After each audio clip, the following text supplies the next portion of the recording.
That's my question, right? All right, so whose job is it then? Whose job is it? It's not the federal government's. I'm here to tell you it is your job, and I make no apologies about it. It is your job. It is the community's job. It is family. It is friends, and it is communities. It is your job to take care of your fellow man. It is not the federal government. When you let them in that door, then there's hell to pay.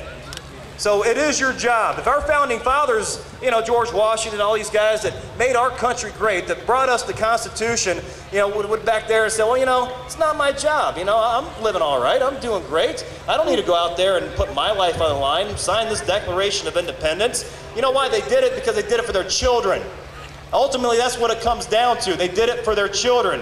So I'm not asking you guys to go put your lives on the line. I'm not asking you to pick up a gun and go shoot somebody. I'm asking you to get educated and get on the damn computer for about an hour, learn what's going on, learn the issues, and then do something about it. Can you guys do that? That's what needs to be done. It's all about actions, not words. Right now we got a guy sitting in the office there in Washington who talks real pretty. I mean, damn pretty, but his actions contradict everything he says. So listen to what people, don't listen to what people say, but watch their actions. I tell my son that all the time. Watch their actions. That's what we got to do here. Now, Thomas Jefferson talked a quote, and I'm sorry I don't exactly remember it word for word. It's fairly short, but you know, I'm just a dumb plumber. So, Thomas Jefferson said, if a nation expects to be ignorant and free in a state of civilization, it expects what never was and never will be. All right, do you understand that? That means learn it. Learn your history, learn your Constitution, because if you don't know it, they're constantly take advantage of you. Constantly. My dad had me reading the newspaper since I was in 4th grade. He said, son, you got to know what's going on around you. And every time I didn't understand a word, I had Mr. Webster sitting next to me. So that was my dad's way of teaching me. My son, like I said, has got straight A. I got to put a plug out for teachers. My son gets straight A's, but it's not because of the teachers. I mean, they're there, they're teaching him, but actually it has to do with these size 12 boots that I keep in his butt to make him learn. That's my job as a parent, to make sure my son learns. It's not the federal government's job. We've been throwing money at the school systems for far too long. Yeah. It's your parents' jobs, grandparents, whoever's raising them kids, it's their job. The teachers are there for a little while to help them along, but it's your job as parents to make sure they're educated. So do them the good service of doing that. Let's talk about drama for a second. I only got a couple more minutes because we got a lot of things going on here. One thing I can tell you to do is turn the drama off that is Washington, D.C. There is so much drama on there, it's like watching Guiding Light in Days of Our Lives. It is absolutely ridiculous. Now let's talk about Senator Dodd for a second. Yeah, I know. Senator Dodd, AIG bonus, you know, for a week he sat there and lied right to us. For a week saying, no, I had nothing to do with it. I don't know what's going on about it. Finally it came out, well, yeah, I did it.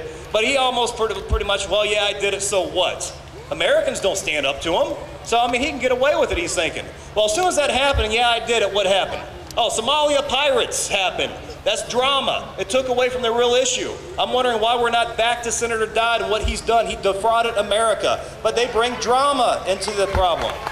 So we got the Somali pirates. The Somali pirates have been around for hundreds of years, guys. It's nothing new. Shoot them, sink them, be done with them. All right? Now after that, we couldn't get back to Senator Dodd because we had to talk about torture. And how terrible it is to torture some poor terrorist. Some poor terrorist that wants to put a bullet right between your head. Poor terrorist that wants to kill your children.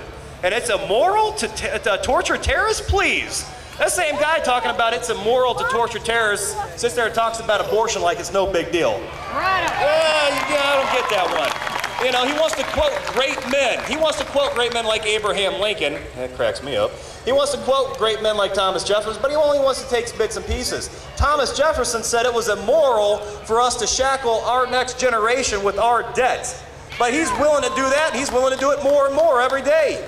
Talk about immoral. So he wants to pick and choose. I tell you what, our military members, I can't say enough about them. I love them to death. But that's someone's son, someone's daughter, someone's mom, someone's dad, cousin, you name it. It's important to us as Americans. So if we got to torture every damn terrorist out there to save one life, by God, do it. Do not apologize. Yeah.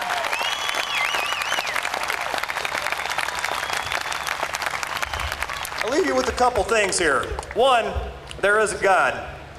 2, worship Him. 3, honor your military members at all times. And 4, get educated. Learn the Constitution. Get involved. Don't feel good about yourselves right now. Feel good about you when you hassle some congressman and senator and say, I want you to do your job. That's what you need to feel good about. Thank you guys very much for coming out here. I hope you have a great night. God bless you all.